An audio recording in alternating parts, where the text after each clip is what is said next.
خدایا چرا دوستت ندارم؟ چرا؟ وقتی میگویی به خاطر من یک بدهید، به خاطر من یک بدهید، من به شما 10 میدیم و حتی ادامه دارد تا 700. از نیتمان وابسته. چرا دوستت ندارم؟ وقتی که با یگان کار خیر قدم میزنم وعده میدهی که قدم راستت ثواب میگیری، قدم چپت گناهت پس بشود. پروردگارا چرا دوستت ندارم؟ وقتی که میگویی به سوی من شما 1 قدم زنید، من به سوی شما 10 قدم میمانم. از تو مهربانتر کیست؟ پروردگارا چرا تو را دوست ندارم؟ وقتی که یک کار خوب میکنم، یک کار ثواب میکنیم، در حال فرمان میدهی نامنویس میکنن، به قید میگیرن. وقتی که کار زشت میکنیم، گناه میکنیم، بد میکنیم، نمیگذاری که نویسن، به ما مهلت میدهی 24 ساعت. انسان خطاکار است، انسان گناهکار است، خود خوب میدانی. 24 ساعت وقت میدی که شاید از فکرمان گردیم. کاری خوب میکنیم زود مینویسی، وقتی کاری زشت میکنیم بر ما مهلت میدهی.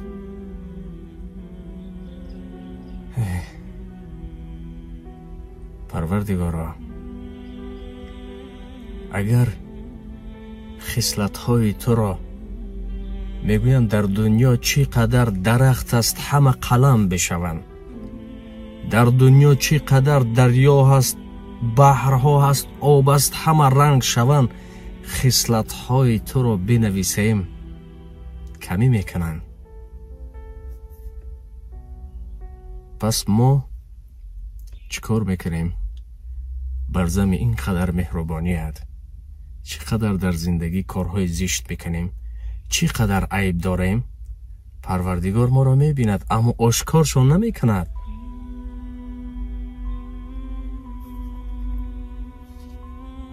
چقدر بر ما مهربان هستی، اما ما محبت را، محبتی که با پروردگار است، محبتی که از پدر و مادر ما نزدیکتر، از فرزندانمان، از پیامبرها، از تمام موجودات به ما نزدیکتر استی، غمخوار استی، ما قدر را نمیدانیم.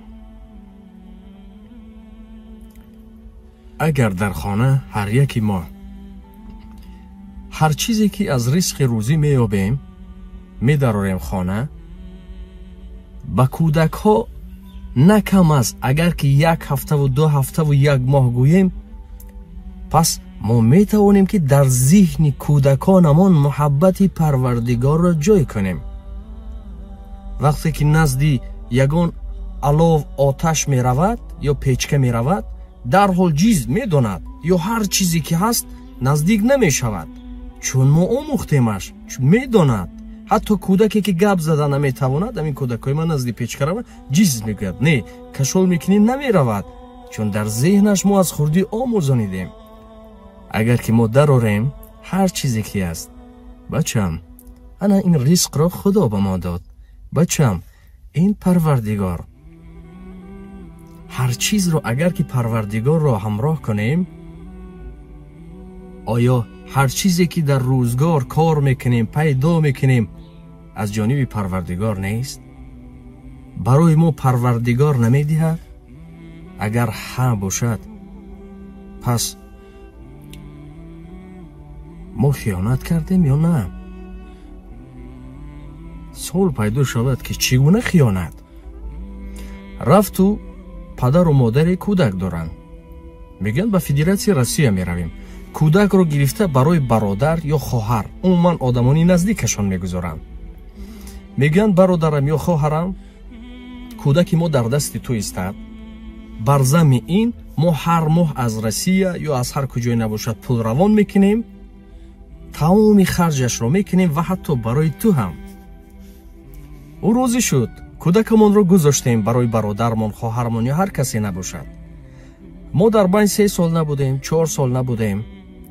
ҳар моҳ пул равон мекардем барои мактабаш, барои хӯрданаш, аз дигаро кам нашад. ҳар моҳ ғамхорӣ мекардем, равон мекардем. аммо бародармон намегуфт ки инро падарат фиристондаст ё модарат. ҳамин хел мегирифт, харид мекард, медод. пас аз чанд сол вақте ки падару модар меояд, рафту гирем. муҳаббаташон кам аст. агар ки ин хола аст, амак аст ё чиз аст, биёгӯяд давон меравад, чун ӯ ғамхорӣ кард. агар рафту мо нагӯем ки инро падарат равон кард, нагӯем ки инро модарат равон кард, ҳар чӣ ки аст оварда додан гирем, ба фикри шумо хиёнат намешавад? меҳри шумо кам намешавад? агар ҳар бор биёрд гӯяд ина падарат аз Россия фиристон, ина падарат аз хориҷа фиристон, ҳар лаҳза муҳаббаташ интизор мешавад падар бо тӯҳфа мефиристонад, пул равон кунад. пас хуб таваҷҷӯҳ кунед, мо вазифадор ҳастем. аслан нишаста баъдан фикрҳо сар меояд. медонам дар замоне ҳастем ки ба касе насиҳат намефорад. мардуми моро чӣ насиҳаташ кунӣ, чӣ як шабпотиаш занӣ. аз ин сабаб ин танҳо як фикри кӯчак буд ки фикр кунед, оё ин қадар меҳрубоние ки парвардигор бар мо мекунад, агар мо фарзандонамонро фақат муҳаббати парвардигорро дар дилашон ҷой кунем, мактаба нағз мехонанд, дуздӣ намекунанд, кори бад намекунанд. ин идома дорад. пас ихтиёр дар дасти худи шумо аст, падару модарҳо. агар худро вазифадор ҳисобед, пас аз хурдӣ чӣ гунае ки ҳар чизе ки ҳаст назди саг намемонед равад баъбан, аз ин дар зеҳнаш ҷой кардед. аз баъдан як урфи дигар ҳам дорем, ҳамин нон чапа шавад, давида бардошта мегузорем ё буса карда, дар зеҳнаш гузоштем. агар мо муҳаббати худоро дар дили кӯдаконмон ҷойгир кунем, меҳрашон зиёд мешавад, дигаргун мешаванд. пас худо нигаҳбони шумо. худро эҳтиёт кунед. ба мавзӯи имрӯза танҳо хостем ки як зарра дар бораи меҳрубонии парвардигор барои шумо тақдим кунем. ва он намедонам инро хатогӣ ҳисобам ё чизи дигар, ва он бепарвогии баъдан волидайнро дида ҳам инсон фикр мекунад. дарахи мо низ дуогӯ бошед ва мо низ дуогӯи шумо ҳастем. мо имрӯз шумо ки барномаро тамошо доред, парвардигоре ки дар осмон ҳамаи моро тамошо дорад, мегӯем худоё дар дили мо муҳаббати худашро ҷойгир кунад ва муҳаббати дуньёро кам. парвардигор моро аз балову офатҳо, аз шарри шайтон, аз тӯҳмат, аз зино, аз шармандагӣ, аз тамоми чизҳо нигоҳ дорад. беҳтарин дуо аст, мегӯянд ба парвардигор бигӯед ки парвардигоро, ту бахшояндаӣ ва бахшиданро дӯст медорӣ. мо иқрор мешавем ва таслим мешавем ки гунаҳгор ҳастем, гуноҳи моро бубахш. чун боз мегӯем имони заифе ки дорем, тоқати ҳар гуна имтиҳонҳоро надорем. парвардигор беҳтарин неъмат амн аст, беҳтарин неъмат оромӣ аст. оромиро дар сарзамини мо, дар кишвари мо, муҳаббатро байни мардуми мо ки пароканда набошанд бидиҳад. ва дар охир порчаи филме ки мо кӯшиш дорем, талош дорем, дар ин кор моро кӯмак кун ва худо нигаҳбони шумо.